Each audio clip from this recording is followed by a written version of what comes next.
ಪ್ರಕಟವಾಗಿರುವಂಥ exit ಪೋಲ್ಗಳು ಕಾಂಗ್ರೆಸ್ನ ಪಾಲಿಗೆ ಅತ್ಯಂತ ನಿರಾಶಾದಾಯಕವಾಗಿದೆ.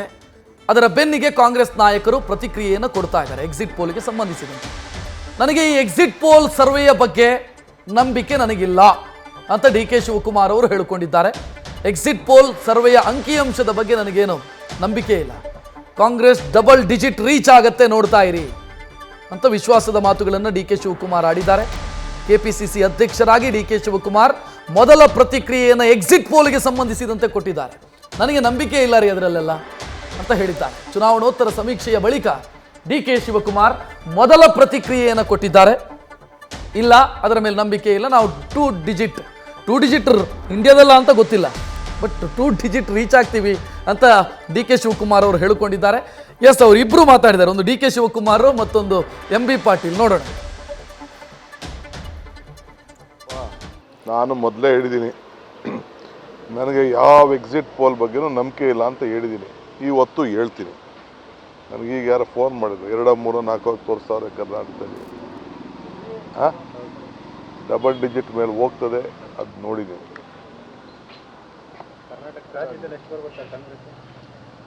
ನೋಡ್ರಪ್ಪ ನೀವೇನೆ, ನನಗೆ ಈ ಎಕ್ಸಿಟ್ ಪೋಲ್ ಬಗ್ಗೆ ನಂಬಿಕೆ ಇಲ್ಲ.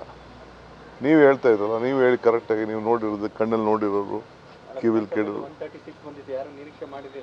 ಮತ್ತೆ ಇವತ್ತು ಹೇಳ್ತೀನಿ, Karnataka will cross double digit. ವಿಧಾನಸಭೆಯಲ್ಲೂ ಕರೆಕ್ಟ್ ಕಾನ್ಫಿಡೆನ್ಸ್ ಅಲ್ಲಿ ನಂಬರ್ ಹೇಳ್ತಾ ಇದ್ದಾರೆ, ಲೋಕಸಭೆಯಲ್ಲಿ ಆ ಕಾನ್ಫಿಡೆನ್ಸ್ ಕಾಣ್ತಾ ಇಲ್ಲ.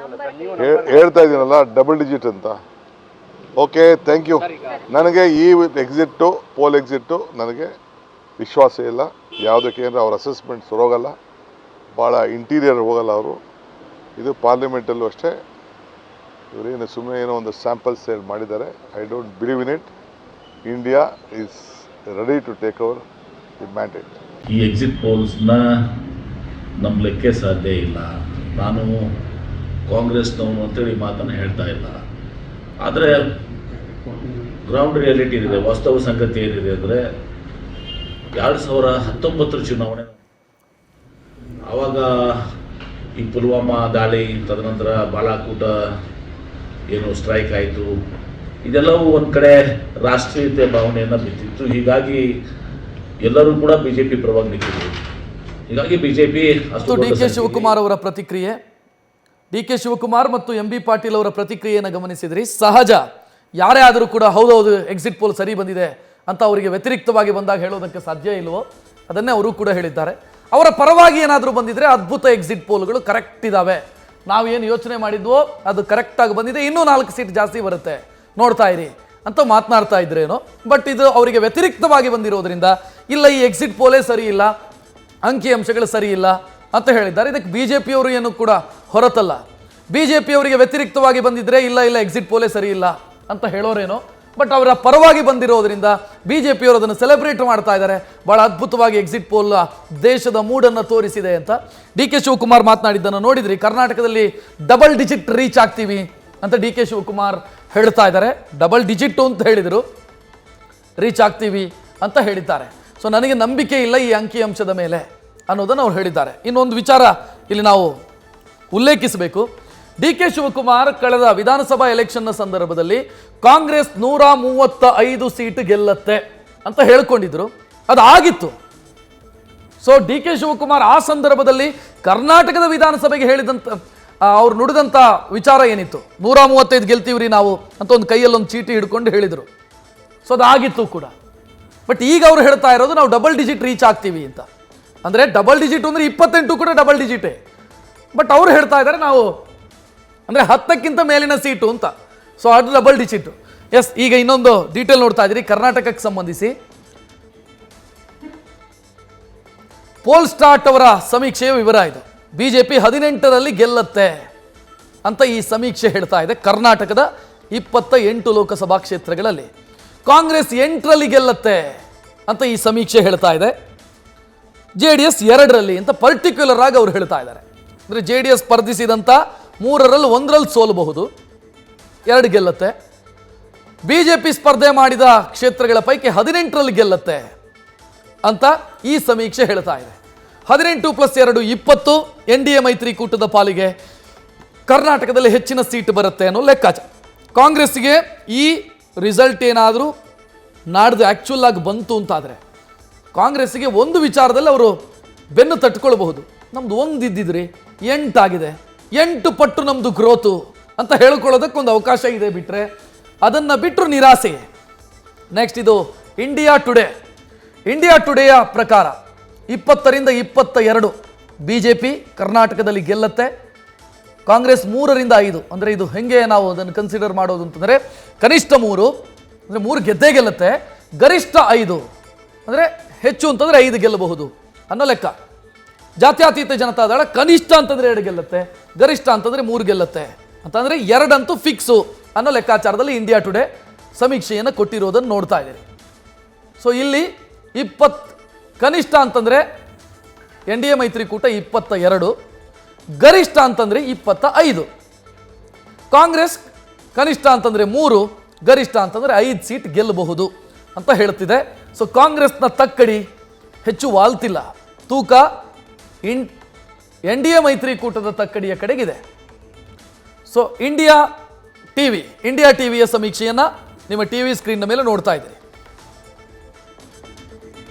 18ರಿಂದ 22 BJP, ಇನ್ನು ಕಾಂಗ್ರೆಸ್ 4ರಿಂದ 8, ಗರಿಷ್ಠ ಅಂತಂದ್ರೆ 8, 4 ಅಂತೂ ಫಿಕ್ಸು ಅಂತ ಲೆಕ್ಕ.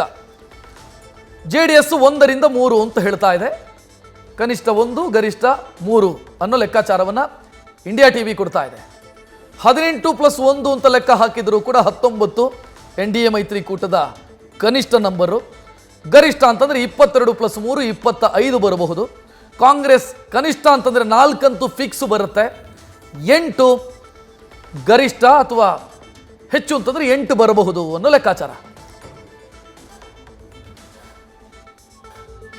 ಇನ್ನು ನ್ಯೂಸ್ 18 ಪೋಲ್ ಹಬ್ ಇವರು ಕೊಡ್ತಾ ಇರೋದು ಈ ರೀತಿಯ ನಂಬರ್. BJP 21ರಿಂದ 24 ಕ್ಷೇತ್ರಗಳನ್ನು ಗೆಲ್ಲಬಹುದು. ಇನ್ನು ಕಾಂಗ್ರೆಸ್ 3ರಿಂದ 5 ಸೀಟನ್ನು ಗೆಲ್ಲಬಹುದು. ನೆಕ್ಸ್ಟು ಜಾತ್ಯತೀತ ಜನತಾದಳ 1ರಿಂದ 2 ಸೀಟನ್ನು ಗೆಲ್ಲಬಹುದು ಅಂತ ನ್ಯೂಸ್ 18 ಪೋಲ್ ಹಬ್ ಕೊಡ್ತಾ ಇರುವಂಥ ನಂಬರು. ಇಲ್ಲೂ ಕೂಡ BJP ಮತ್ತು JDS ಮ್ಯಾಜಿಕ್ ಮಾಡುತ್ತೆ, ಅಥವಾ ಆ ಮೈತ್ರಿಕೂಟ ಇದೆಯಲ್ಲ ಅದರ ಮೈತ್ರಿ ಕರೆಕ್ಟಾಗಿ ವರ್ಕೌಟ್ ಆಗಿದೆ ಅಂತ ಲೆಕ್ಕ. ಬಿಕಾಸ್ 2019ರಲ್ಲಿ ಕಾಂಗ್ರೆಸ್ ಮತ್ತು JDS ಮಾಡಿಕೊಂಡಿರುವಂಥ ಮೈತ್ರಿ ಇದೆಯಲ್ಲ, 2 ಪಕ್ಷವನ್ನ ಕೂಡ ವಿನಾಶಕ್ಕೆ ತಳ್ಳಿತ್ತು. ಕಾಂಗ್ರೆಸ್ಸು ಮತ್ತು JDS ಒಂದೊಂದು ಸೀಟ್ ಬಂದಿತ್ತು. ಕಾಂಗ್ರೆಸ್ ಪಾಲಿಗಂತೂ ದೊಡ್ಡ ಮಟ್ಟದ ಡ್ಯಾಮೇಜು. ಇದ್ದ ಸೀಟನ್ನೆಲ್ಲ ಕಳ್ಕೊಂಡು ಕಾಂಗ್ರೆಸ್ ಅಸಹಾಯಕ ಸ್ಥಿತಿಯಲ್ಲಿ ಕೂರಬೇಕಾದಂಥ ಸ್ಥಿತಿ ನಿರ್ಮಾಣ ಆಯಿತು. ಬಟ್ BJP ಮತ್ತು JDSನ ಮೈತ್ರಿ ಅಂಥ ಸ್ಥಿತಿ ಬರಲ್ಲ ಅಂತ ಎಲ್ಲ ಸಮೀಕ್ಷೆಗಳು ಹೇಳ್ತಾ ಇದೆ. ಬಿಕಾಸ್ ಅವರ ಆ ಕೇಡರ್ ಏನಿದೆ, BJP ಮತ್ತು JDS ಒಂದಾಗಿದೆ ಅನ್ನೋ ಲೆಕ್ಕಾಚಾರವನ್ನು ಕೊಡ್ತಾ ಇದ್ದಾರೆ. BJP ಕಾರ್ಯಕರ್ತರು, JDS ಕಾರ್ಯಕರ್ತರು, BJP ಮತ ಮತ್ತು JDSನ ಮತ ಒಂದಾಗಿದೆ ಅನ್ನುವಂಥ ಲೆಕ್ಕಾಚಾರವನ್ನು ಈ ಸಮೀಕ್ಷೆಗಳು ಕೊಡ್ತಾ ಇರೋದು. BJP 22 ಅಂತ ಹೇಳ್ತಾ ಇದೆ ಪಿ ಮಾರ್ಕ್ ಸಮೀಕ್ಷೆ, 22 ಸೀಟನ್ನು ಗೆಲ್ಲಬಹುದು ಅಂತ ಪಿ ಮಾರ್ಕ್ ಹೇಳ್ತಾ ಇದೆ. ಕಾಂಗ್ರೆಸ್ 6 ಸೀಟನ್ನು ಗೆಲ್ಲಬಹುದು ಅಂತ ಹೇಳ್ತಾ ಇರೋದು ಪಿ ಮಾರ್ಕ್. ಜಾತ್ಯತೀತ ಜನತಾದಳ 0 ಅಂತ ಹೇಳ್ತಾ ಇದೆ. ಅಂದರೆ ಕುಮಾರಸ್ವಾಮಿ ಅವರೇ ಸೋಲ್ತಾರೆ ಅನ್ನೋ ಪ್ರೆಡಿಕ್ಷನ್ ಇದು. ಕುಮಾರಸ್ವಾಮಿಯೂ ಸೋಲ್ತಾರೆ, ಪ್ರಜ್ವಲ್ಲೂ ಸೋಲ್ತಾರೆ, ಕೋಲಾರದ ಕ್ಯಾಂಡಿಡೇಟು ಸೋಲ್ತಾರೆ ಅಂತ ಈ ಪ್ರೆಡಿಕ್ಷನ್ ಅನ್ನ ಪಿ ಮಾರ್ಕ್ ಕೊಡ್ತಾ ಇದೆ.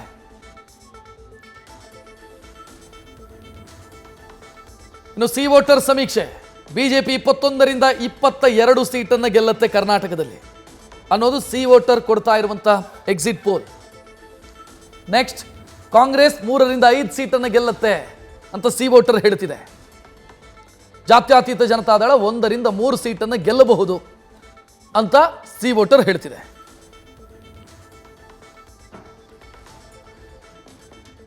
ಇನ್ನು ನಾವು ಒಂದು ಗಮನಿಸಬೇಕಾದಂಥ ವಿಚಾರ ಇದೆ. ಇದು ಜನ್ ಕಿ ಬಾತ್ 20ರಿಂದ 21 BJP, ಅದನ್ನು ಬಿಟ್ಟರೆ ನೆಕ್ಸ್ಟ್ ಕಾಂಗ್ರೆಸ್ 5ರಿಂದ 7 ಕೂಡ ಮೋದಿ ಅಲ್ಲೇ ಇವತ್ತು ದಿವಸ ಇಲ್ಲ. ನಾನು ಈಗಾಗಲೇ ಭಾಳ ಸಲ ಹೇಳಿದ್ದೀನಿ, ಇವತ್ತು BJP ಹೋದ ಸಲ 303 ಸೀಟನ್ನು ಪಡ್ಕೊಂಡಿತ್ತು. ಆ 300 ಸೀಟಲ್ಲಿ ಈ ಸಲ ಕನಿಷ್ಠ ಪಕ್ಷ ಒಂದು 15-20 ಸೀಟನ್ನು ಇವತ್ತು ಉತ್ತರ ಪ್ರದೇಶದಲ್ಲಿ ಕಳ್ಕೋತಾರೆ. ಕರ್ನಾಟಕದಲ್ಲಿ ಕನಿಷ್ಠ ಪಕ್ಷ 13 ಸೀಟನ್ನು ಕಳ್ಕೋತಾರೆ. ಮಹಾರಾಷ್ಟ್ರದಲ್ಲಿ ಸುಮಾರು 15 ಸೀಟನ್ನು ಕಳ್ಕೋತಾರೆ. ರಾಜಸ್ಥಾನದಲ್ಲಿ ಸುಮಾರು 5ರಿಂದ 10 ಸೀಟನ್ನು ಕಳ್ಕೋತಾರೆ. ಹೀಗೆ ಎಲ್ಲ ವಿಚಾರ ಮಾಡಿದಾಗ ಸುಮಾರು 60ರಿಂದ 70 ಸೀಟನ್ನು ಇಲ್ಲೇ ಅವ್ರು ಕಳ್ಕೋತಾರೆ. ಬಿಜೆಪಿ ಸ್ವಂತ ಬಲದಿಂದ ಅವರು 250 ಕೂಡ ಕ್ರಾಸ್ ಆಗಲಿಕ್ಕೆ ಸಾಧ್ಯ ಇಲ್ಲ. ಹೀಗಾಗಿ ಈ ಒಂದು ಸಮೀಕ್ಷೆಗಳು ಎಲ್ಲೋ ಒಂದು ಕಡೆ ಇವತ್ತು ಗ್ರೌಂಡ್ ರಿಯಾಲಿಟೀಸಿಂದ ಸತ್ಯಕ್ಕೆ ಒಂದು ಸಹ ದೂರವಾಗಿದ್ದಾವೆ ಅಂತ ನನ್ನ ಒಂದು ವೈಯಕ್ತಿಕವಾದ ಅನಿಸಿಕೆ. ಅದಕ್ಕೂ ಕೂಡ ಕಾಯ್ದು ನೋಡೋಣ. 4ನೇ ತಾರೀಕಿಗೆ ಎಲ್ಲವೂ ಕೂಡ ಹೊರ ಬರ್ತದೆ. ಕರ್ನಾಟಕದ ತೋರಿಸ್ತಾ ಇದ್ದಾರೆ 3ರಿಂದ 5 ಸೀಟು ಅಂತ ಹೇಳಿ ಕೆಲವರು. ಇವತ್ತು ನಮ್ಮದೇ ತಗೊಳ್ಳಿ, ವಿಜಯಪುರ ಸೀಟನ್ನು ನಾವು ನಿಶ್ಚಿತವಾಗಿ ಗೆಲ್ತೀವಿ ನಾವು. ಈಗ ನಾಳೆ 4ನೇ ತಾರೀಕಿಗೆ ತಮ್ಗೆ ಗೊತ್ತಾಗುತ್ತೆ ಅಂತ ಹೇಳಿ ನಮ್ಮ ಗ್ಯಾರಂಟಿಗಳನ್ನ ಇದೆಲ್ಲ ನೋಡಿದಾಗ ನಾವು ಕನಿಷ್ಠ ಪಕ್ಷ ಅತ್ಯಂತ ಕಡಿಮೆ ಆದರೆ 14 ಸೀಟನ್ನು ಗೆಲ್ತೀವಿ ನಾವು. ಹೀಗಿರುವಾಗ ಡಬಲ್ ಡಿಜಿಟ್ ಅನ್ನೋದಕ್ಕೆ ನಮಗೆ ಕೊಡದೆ ಇರೋಪ್ಪ 10-12 ಅಂತ ಕೊಟ್ಟಿದ್ರೆ ದಿವಸ ಆಯ್ತಪ್ಪ 14 ಅಂತ ಕೊಟ್ಟರೆ ನಂಬಕ್ಕೆ ಸಾಧ್ಯ ಆಯ್ತು. 3ರಿಂದ 5 ಸೀಟು 6 ಸೀಟು ಇದು ನಂಬಲಿಕ್ಕೆ ಅಸಾಧ್ಯ. ಇದು ನಿಮಗೂ ಕೂಡ ತಿಳಿದಂಥ ಮಾತಾಗಿದೆ. ಆ ಮೋದಿ ಅಲೆನೂ ಕೂಡ ಈ ಸಲ ಇರಲಿಲ್ಲ. ತಾವು ನೋಡಿದಿರಿ, RSSನವರು ಕೂಡ ಇವತ್ತು ದಿವಸ ಮೋದಿಯವರಿಗೆ ಸಾಥ್ ಕೊಟ್ಟಿಲ್ಲ ಬಿಜೆಪಿಗೆ. RSSನವರು ಎಲ್ಲಿನೂ ಕೂಡ ಕನ್ವರ್ಸ್ ಮಾಡಿಲ್ಲ. ಅದು ಬಿಜೆಪಿ ಇರ್ಬೋದು, ಬಾಗಲಕೋಟೆ ಇರ್ಬೋದು, ಹುಬ್ಬಳ್ಳಿ ಇರ್ಬೋದು, ಧಾರವಾಡ ಎಲ್ಲ ಕಡೆ ನೋಡಿದ್ದೀವಿ ನಾವು. RSSನವರು ಕೂಡ ಎಲ್ಲಿನೂ ಕೂಡ ಅದು ಮಾಡಿಲ್ಲ. ಇಡೀ ದೇಶದಲ್ಲಿ RSSನವರು ಕೂಡ ಬೇಸರಗೊಂಡಿದ್ದಂಥ ಪರಿಸ್ಥಿತಿ ಇತ್ತು. ಮತ್ತು ಹಾಟ್ ಚುನಾವಣೆಯಲ್ಲಿ, ಮೊದಲಿನ ಚುನಾವಣೆಯಲ್ಲಿ ತಾವು ನೋಡ್ತಿದ್ರಿ, ಅಂತಾರಾಷ್ಟ್ರೀಯ ಮಟ್ಟದಲ್ಲಿ NRIs ನಮ್ಮ ಭಾರತದ ಮೋದಿಯವರು ಅಲ್ಲಲ್ಲಿ ಕ್ಯಾಂಪೇನ್ಗಳನ್ನು ಮಾಡ್ತಾ ಇದ್ರು. ಅಮೆರಿಕ ಇರ್ಬೋದು, ಇಂಗ್ಲೆಂಡ್ ಇರ್ಬೋದು, ಸಿಂಗಾಪುರ್ ಇರ್ಬೋದು, ಜರ್ಮನಿ ಇರ್ಬೋದು, ಫ್ರಾನ್ಸ್ ಇರ್ಬೋದು, ಎಲ್ಲ ಕಡೆನೂ ಕೂಡ, ದುಬೈ ಇರ್ಬೋದು, ಎಲ್ಲ ಕಡೆ ತುರಿಸ್ ಮಾಡ್ತಾ ಇದ್ರು. ಈ ಸಲ ಅಂಥದ್ದು ಯಾವುದನ್ನು ಕೂಡ ನಿಮ್ಮ ಕಣ್ಣಿಗೆ ಕಂಡಿದಾವ. ಹೀಗಾಗಿ ಈ ಸಮೀಕ್ಷೆನ ನಾನು ನಂಬೋದಿಲ್ಲ. ನಾವು 4ನೇ ತಾರೀಕಿಗೆ ಈ ನಿಜವಾದ ಸಮೀಕ್ಷೆ ಏನಿದೆ ಅದು ಹೊರಬರ್ತದೆ. ಮತ್ತು ಮುಖ್ಯವಾಗಿ ಇವತ್ತು ನಮ್ಮ AICC ಅಧ್ಯಕ್ಷ ಮಲ್ಲಿಕಾರ್ಜುನ ಖರ್ಗೆ ಅವರು ಕೂಡ ಇಂಡಿಯಾ ಅಲಯನ್ಸ್ ಪಾರ್ಟ್ನರ್ಸ್ ಜೊತೆ ಒಂದು ಮೀಟಿಂಗ್ ಅನ್ನು ಮಾಡಿದ್ದಾರೆ. ಮೀಟಿಂಗ್ ಮಾಡಿ ಅವರು ಕೂಡ ವಾಸ್ತವ ಸಂಗತಿಯನ್ನು ತಿಳ್ಕೊಂಡಿದ್ದಾರೆ. ಅವರು ಅಂದಾಜು ಇವತ್ತೊಂದು ಕನಿಷ್ಠ ಪಕ್ಷ 295 ಸೀಟ್ಗಳು ನಾವು ಗೆಲ್ತೀವಿ ಅಂತ ಅನ್ನೋದಿದೆ. ಹೀಗೆಲ್ಲ ಇರುವಾಗ ಎಲ್ಲೋ ಒಂದು ಕಡೆ ಈ ಸಮೀಕ್ಷೆಗಳು ಸತ್ಯಕ್ಕೆ ದೂರವಾಗಿದ್ದಾವೆ. ನಾವು ಇದನ್ನು ನಂಬಲಿಕ್ಕೆ ಸಾಧ್ಯ ಇಲ್ಲ. ಕರ್ನಾಟಕದ ಎಕ್ಸಿಟ್ ಪೋಲ್ಗೆ ಸಂಬಂಧಿಸಿದಂತೆ MB ಪಾಟೀಲ್ ಅವರು ಮಾತನಾಡಿದ್ದನ್ನು ನೋಡಿದ್ರಿ. ಸೊ ಎಕ್ಸಿಟ್ ಪೋಲ್ಗಳು ಒಟ್ಟು 7 ಸಂಸ್ಥೆಗಳು ಕರ್ನಾಟಕಕ್ಕೆ ಸಂಬಂಧಿಸಿದಂತೆ ಈವರೆಗೆ ಪ್ರೆಡಿಕ್ಷನ್ ಕೊಟ್ಟಿದ್ದಾವೆ. ಇಂಡಿಯಾ ಟುಡೇ 20ರಿಂದ 22 BJP, ಕಾಂಗ್ರೆಸ್ 3ರಿಂದ 5, ಜಾತ್ಯತೀತ ಜನತಾದಳ 2ರಿಂದ 3. ಸೊ ಇಲ್ಲಿ NDA ಅತ್ಯಂತ ಹೆಚ್ಚು ಸೀಟನ್ನು ಗೆಲ್ಲೋ ಮುಖಾಂತರ ಕರ್ನಾಟಕದಲ್ಲಿ BJP ಮತ್ತು ಜಾತ್ಯತೀತ ಜನತಾದಳದ ಮೈತ್ರಿಕೂಟ ವರ್ಕೌಟ್ ಆಗಿದೆ ಅನ್ನೋ ಮುನ್ಸೂಚನೆಯನ್ನು ಈ ಎಕ್ಸಿಟ್ ಪೋಲ್ಗಳು ಕೊಡ್ತಾ ಇದ್ದಾವೆ. ಇನ್ನು ಪೋಲ್ ಸ್ಟಾರ್ಟ್ 18-8-2 ಅಂತ ಹೇಳ್ತಾ ಇದೆ. BJP ಅತಿ ದೊಡ್ಡ ಪಕ್ಷ, ಕಾಂಗ್ರೆಸ್ ಫೈಟ್ ಕೊಡುತ್ತೆ, ಆದರೆ 8 ಡಬಲ್ ಡಿಜಿಟ್ ರೀಚ್ ಆಗಲ್ಲ ಅಂತ ಹೇಳ್ತಾ ಇರೋದು. ಪೋಲ್ ಸ್ಟಾರ್ಟ್ JDS 2 ಸೀಟ್ ಗೆಲ್ಲುತ್ತೆ ಅಂತ ಹೇಳ್ತಿದೆ. ಇಂಡಿಯಾ TV 18ರಿಂದ 22 BJP, ಕಾಂಗ್ರೆಸ್ 4ರಿಂದ 8, ಜಾತ್ಯತೀತ ಜನತಾದಳ 1ರಿಂದ 3. ನ್ಯೂಸ್ 18 ಪೋಲ್ ಹಬ್ 21ರಿಂದ 24 BJP, 3ರಿಂದ 5 ಕಾಂಗ್ರೆಸ್ಸು, 1ರಿಂದ 2 ಜಾತ್ಯತೀತ ಜನತಾದಳ. P ಮಾರ್ಕ್ ಒಂಥರ ವಿಚಿತ್ರ ನಂಬರ್ಸನ್ನು ಪ್ರೆಡಿಕ್ಟ್ ಮಾಡ್ತಾ ಇದೆ. ಕಾರಣ JDS 0 ಅಂತ ಹೇಳ್ತಿದೆ. ಕಾಂಗ್ರೆಸ್ 6, BJP 22. ಸಿ ವೋಟರ್ 21ರಿಂದ 22 BJP, ಕಾಂಗ್ರೆಸ್ 3ರಿಂದ 5, ಜಾತ್ಯತೀತ ಜನತಾದಳ 1ರಿಂದ 3. ಜನ್ ಕಿ ಬಾತ್ 20ರಿಂದ 21 BJP, ಕಾಂಗ್ರೆಸ್ 5ರಿಂದ 7, ಜಾತ್ಯತೀತ ಜನತಾದಳ 2ರಿಂದ 3 ಸೀಟ್ ಗೆಲ್ಲಬಹುದು ಅಂತ ಜನ್ ಕಿ ಬಾತ್ ಹೇಳ್ತಾ ಇದೆ.